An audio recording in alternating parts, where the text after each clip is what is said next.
자, 오늘은 한 사람을 찾습니다 라는 제목으로 말씀의 은혜 나누겠습니다. 집중하셔야 돼. 금방 끝납니다. 뭐야 오늘 끝났어요 이러시면 안 돼요. 말씀에 주목하시기 바랍니다. 화재 사고가 일어나면 그 피해가 어마어마합니다. 인명피해, 재산피해 대단하죠. 그리고 그 화재를 겪은 사람들의 실제적인 얘기를 들으면 그 현장은 아비규환, 말 그대로 정말 불지옥과 같았다고 이야기들을 하죠. 불이 이렇게 무서운 걸 알기 때문에 늘 대비하고 조심하지만 그럼에도 불구하고 화재 사고는 끊임없이 일어납니다.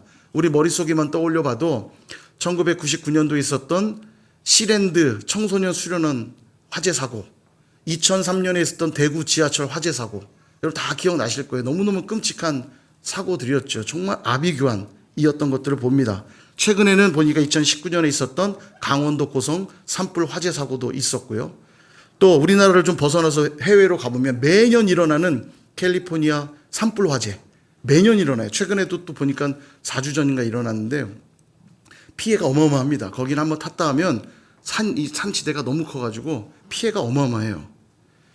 저도 개인적으로 화재 사고를 여러 번 경험을 했는데 제가 여기서 자주 말씀드렸기 때문에 소개는 하지 않겠지만 경험해 본 분들은 아실 거예요. 왜 화마라고 부르는지. 불귀신 같아요. 금방금방 번져나가고요. 정말 삼킬 듯이 불이 닥쳐오거든요. 그리고 거기서 일어나는 유독가스를 마시기라도 하는 날엔 대부분의 이 화재 사고에서 죽는 이유는 질식으로 죽는 겁니다. 거의. 이 유독가스가 무섭거든요.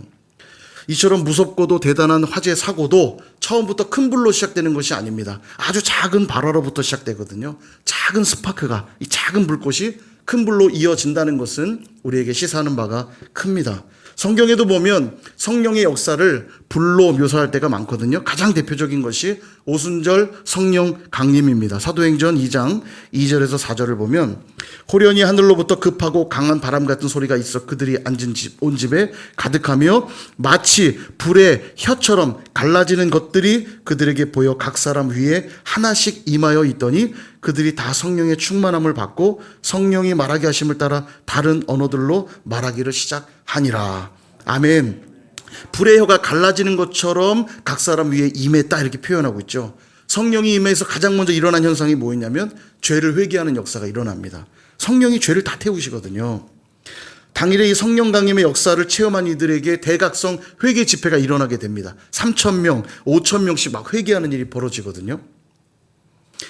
자, 그러니까 120여 명의 작은 그룹의 회개가 3,000명, 5,000명이라고 하는 큰 그룹의 회개로 불이 붙는 것을 보게 됩니다.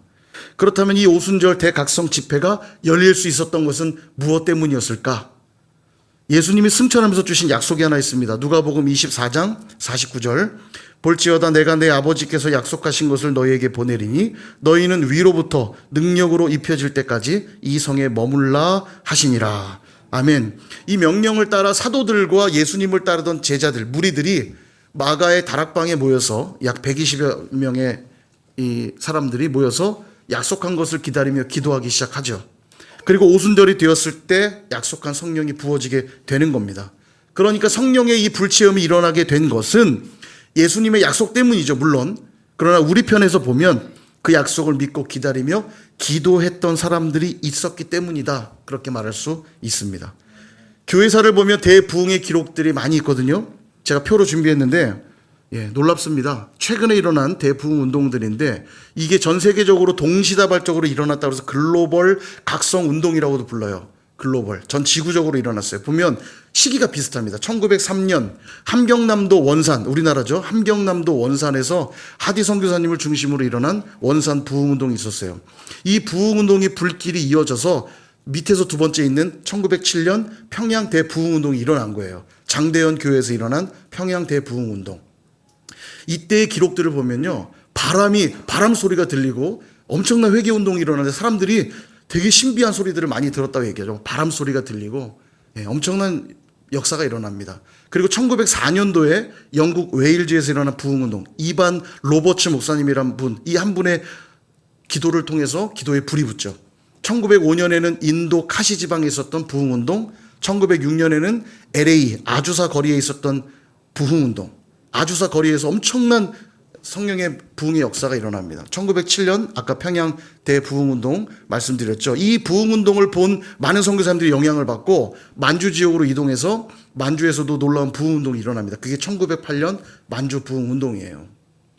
여러분, 지금 제가 말씀드렸던 이 모든 부흥운동들의 기록들을 다 살펴보면 대부분이 한두 명의 헌신된 기도자 혹은 소그룹의 기도 모임들로부터 시작된 부흥운동이 대각성운동으로 이어진 걸 보게 됩니다. 마치 작은 불이 발화점이 되어서 큰 불로 옮겨지는 것 같이 되었다라는 거예요. 그러니까 큰 불이 일어나기 위해서는 많은 불이 필요한 게 아닙니다. 작은 불꽃이 필요해요. 작은 불꽃만 있으면 큰 불로 이어지게 되기 때문입니다. 지금도 하나님은 많은 사람들을 찾고 계시지 않아요. 하나님이 힘이 없으십니까? 돕는 자들이 필요하십니까? 그런 분이 아닙니다. 하나님 지금도 많은 사람들을 찾지 않으세요. 하나님은 당신의 마음에 합한 자들을 찾으시는 분이세요. 그러니까 많은 이들이 필요한 게 아니라 제대로 된 한 사람이 필요한 거죠. 주님 마음을 아는 그 한 사람, 하나님만 구하는 사람, 하나님 없이는 절대로 안 되는 사람, 하나님이 전부인 그 사람. 우리가 지금 에레미야서를 묵상하고 있는데 남유다가 멸망한 이유가 무엇입니까? 당연히 그들의 죄 때문이죠. 죄를 지었기 때문에 망한 거긴 하지만 그렇다고 죄를 지었다고 매번 나라가 망하진 않았어요. 그죠? 계속 죄를 지어왔지만 나라가 망하진 않았는데 지금 이제 곧 바벨론이 침략해서 남유다가 곧 멸망할 거거든요. 왜 멸망하도록 내버려 두셨을까? 죄 때문이긴 하지만 더 궁극적인 이유가 있어요. 오늘 읽은 본문에 그 내용이 나옵니다. 자, 1절 말씀 다시 한번 읽어보겠습니다. 시작. 너희는 예루살렘 거리로 빨리 다니며 그 넓은 거리에서 찾아보고 알라. 너희가 만일 정의를 행하며 진리를 구하는 자를 한 사람이라도 찾으면 내가 이 성읍을 용서하리라. 아멘. 하나님이 둘러보니까, 예루살렘 거리를 둘러보니까 정의를 구하며 진리를 행하는 자가 단 한 사람도 없대요. 한 사람만 있어도 내가 이 성읍을 용서할 텐데 단 한 사람도 없대요. 그렇습니다. 여러분, 하나님의 시선은 불신자들과 죄인들을 보시는 게 아니에요. 지금도 하나님의 뜻을 행하며 진리를 구하는 자들에게 주목하십니다. 수많은 악인들이 이 땅에 가득해도 주님이 보는 사람들은 그 악인들이 아니에요. 주님이 보시는 사람은 누구예요? 하나님의 뜻대로 행하는 그 한 사람. 소돔과 고모라가 멸망했습니다. 그들의 악함 때문에 멸망했지만 궁극적으로 불의 심판이 소돔과 고모라에 임했던 이유는 의인 10명이 없었기 때문이에요. 여러분 아시잖아요. 아브라함이 중보기도 하잖아요. 하나님 의인 10명만 있다면 멸하지 말아주십시오. 그랬더니 하나님이 알겠다. 약속하세요. 의인 10명만 있으면 소돔과 고모라 멸망 안 한 겁니다. 근데 결국 의인 10명이 없어서 불의 심판이 임한 것이죠. 하나님은 죄를 짓고 있는 수많은 소돔과 고모라의 백성들을 보신 게 아니라 하나님의 의의를 구하는 아브라함 한 사람을 보고 계셨던 거죠. 모세가 시내산에 율법을 받으러 올라갔습니다. 근데 그 상황에서 이스라엘 백성들이 아론을 앞세워서 금송아지 숭배를 하게 돼요. 이게 말이나 됩니까? 하나님과 언약 체결식을 하고 있는 그 현장에서 우상 숭배를 하고 있다는 게 말이나 되냐고요. 결혼식을 하고 있는데 다른 사람을 만나는 게 말이 되냐고요. 지금요. 천인공노할 노릇이죠. 배은망덕한 행위 아닙니까? 그러니 하나님이 너무 대노하셔서 내가 그들을 다 진멸하겠다.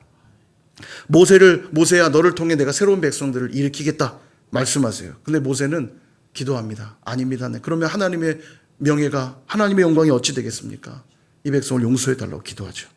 하나님은 수십만의 범죄한 백성들을 보고 계셨던 게 아니라 하나님의 마음을 알아 기도하고 있는 한 사람 모세를 보고 계셨던 거예요. 엘리 제사장이 사사로 활동하던 시대, 사사시대의 거의 끝물이죠. 그의 아들들과 함께 심판받아 죽게 됩니다.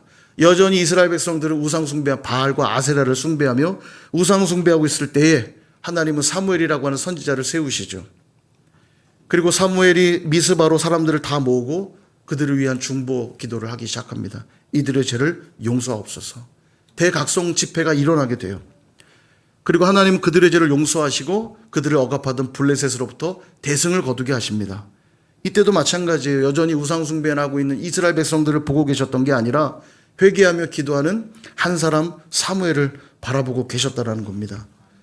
모든 인류가 죄 가운데 신음하고 있을 때 우리 모두를 죄로부터 건지시고 구원의 은혜로 인도해 주신 중보자가 계시죠. 누굴까요? 한번 볼까요? 디모데전서 2장 5절에서 6절 같이 한번 읽어보겠습니다. 시작. 하나님은 한 분이시요 또 하나님과 사람 사이의 중보자도 한 분이시니 곧 사람이신 그리스도 예수라. 그가 모든 사람을 위하여 자기를 대속물로 주셨으니 기약이 이르러 주신 증거니라. 아멘. 하나님이 죄인된 우리를 바라보고 계셨더라면 심판할 수밖에 없죠. 그러나 하나님은 누굴 보셨습니까? 의로우신 예수 그리스도, 그 한 분 예수 그리스도를 보셨기 때문에 저와 여러분이 구원의 은혜를 누릴 수 있게 되었다라는 것입니다. 여러분, 말씀을 정리하려고 합니다. 사랑하는 여러분, 선일교회가 지난 39주년도 참 많이 애쓰고 수고하였지만 앞으로 더 수고해야 될 것이 있다면 바로 주님이 찾으시는 그 한 사람이 되는 것입니다. 바로 그런 교회가 되는 거예요. 아브라함이 그랬고 모세가 그랬고 사무엘이 그랬고 예수님이 그러셨던 것처럼 하나님의 마음을 알아 주님의 마음을 시원케 하는 그 한 사람이 되어야만 합니다. 이 노력은 절대로 그치면 안 돼요. 이걸 하지 않으면서 지난 긴 시간을 자랑하는 건 아무 소용이 없죠. 왜냐하면 지금도 하나님은 죄인들을 보고 계신 게 아니라 구원받은 의인들만 보고 계시거든요.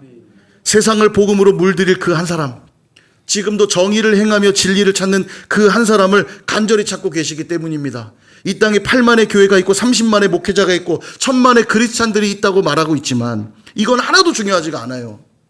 얼마나 많은 교회가 있는지, 얼마나 많은 목회자가 있는지, 얼마나 많은 크리스찬들이 있는지는 하나도 중요하지 않습니다.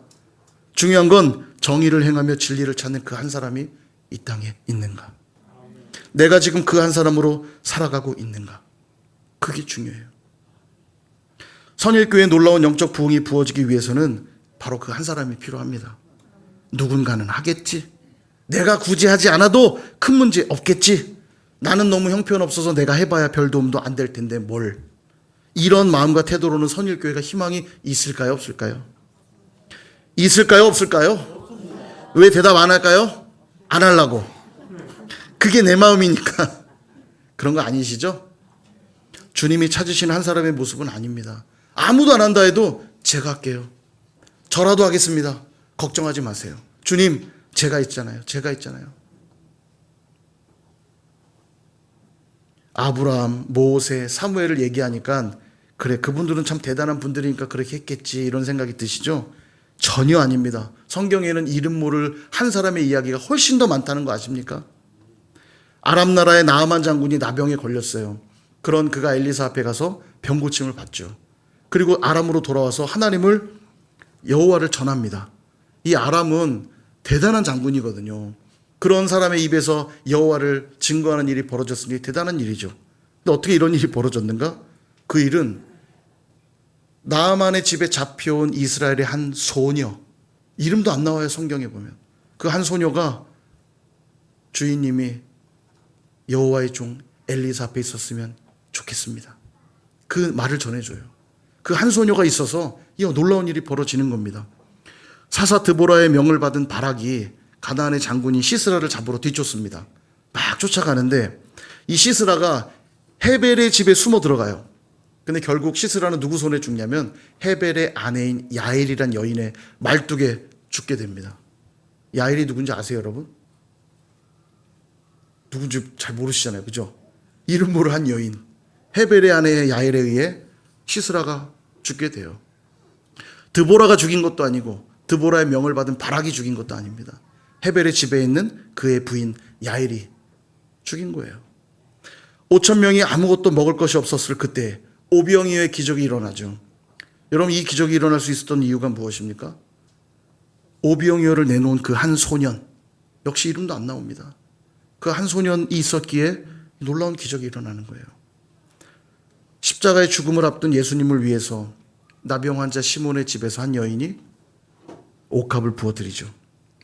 이것을 주님은 매우 기뻐하셨어요. 왜냐하면 주님의 십자가의 죽으심과 너무 닮아 있었거든요. 그래서 이 여인을 칭찬하면서 복음과 함께 이 여인이 행한 일도 전해지리라, 함께 증거되리라, 이런 얘기를 해요. 그러니까 최고의 칭찬이에요. 예수님이 전해지는 곳마다 이 여인의 헌신도 함께 전해질 것이다. 이 여인의 이름이 뭔지 아세요? 잘 보시면 그냥 한 여자라고 나옵니다. 한 여자. 그냥 한 여자예요. 이름 모를 한 사람을 찾아보라고 하면 성경에 끝도 없이 나올 겁니다. 이게 하나님이 일하시는 방식이에요. 유명하고 대단한 사람만 불러서 쓰시는 분이 아니라 지금도 누구라도 하나님의 마음을 알아 주님 뜻을 이루고 순종하려고 하는 그 한 사람을 찾아서 그를 통해 일하시는 하나님이시란 뜻입니다. 돈 많고 잘생기고 지체놓고 똑똑한 사람을 찾고 계시는 게 아니라 주의 뜻을 구하며 헌신하는 한 사람 찾는다고요. 그러니까 헌신할 마음은 없이 돈 많이 주면 헌신할게요. 승진하게 하면 헌신할게요. 잘되게 하시면 헌신할게요. 건강하게 해주시면 할게요가 아니라 어떤 상황에도 내가 주의 뜻을 구하며 헌신하겠습니다. 이게 준비된 자들을 통해 하나님 일하신다는 사실입니다. 저 멀리 오지에 가는 것만 헌신이라고 생각하는 분들이 있어요. 전혀 아닙니다. 오늘도 예배하는 일에 목숨 거는 일, 기도를 삶의 우선순위에 두는 일, 말씀을 삶의 기준 삼아 말씀대로 살기 위해 몸부림치는 일, 교회가 어려울 때 비록 내 삶에 조금의 손해가 있더라도 나를 부어 몸된 교회를 세우는 일, 그것이 바로 오늘 저와 여러분을 바로 선일교회에 두신 이유라는 것을 기억하시기를 바랍니다. 이곳에서 우리가 그 일들을 해 나갈 때 바로 그 한 사람이 될 때 하나님은 그들을 보시고 놀라운 일들을 행하실 줄 믿습니다. 설립 39주년을 맞이하여 저와 여러분이 그런 한 사람이 되시기를 결단하고 작정하실 수 있기를 주님의 이름으로 축원합니다.